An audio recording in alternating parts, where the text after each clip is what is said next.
నేటి నుంచి పార్లమెంటు వర్షాకాల సమావేశాలు ప్రారంభం కానున్నాయి. పార్లమెంటు సమావేశాలకి వ్యూహాలు ప్రతివ్యూహాలతోటి అధికార విపక్షాలు సిద్ధమయ్యాయి.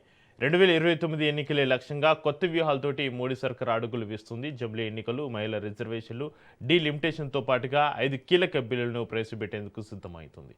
అందులో దేశ ఆర్థిక న్యాయ వ్యవస్థలపైన ప్రభావం చూపే కీలక చట్టాలు ఉన్నాయి.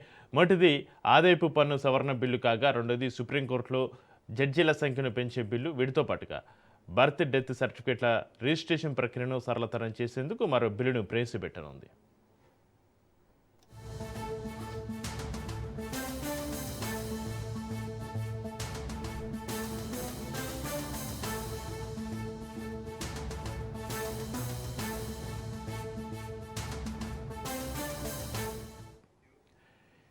దేశ ప్రతిష్ట, జాతీయ చిహ్నాలను కించపరిచే వారిపైన కఠిన చర్యలు తీసుకునేందుకు చట్టాన్ని చేయనుంది కేంద్రం. అలాగే ఎంఎస్ఎంఈ చట్టాల్లో మార్పులు తెచ్చేందుకు మోడీ సర్కార్ సన్నద్ధం అవుతుంది. గత పార్లమెంటు సమావేశంలో పెండింగ్లో ఉన్న విదేశీ విరాళాల నియంత్రణ సవరణ బిల్లు, వికసిత్ భారత్ శిక్ష అధిష్టాన బిల్లులను కూడా ఆమోదించుకోవాలని చూస్తోంది.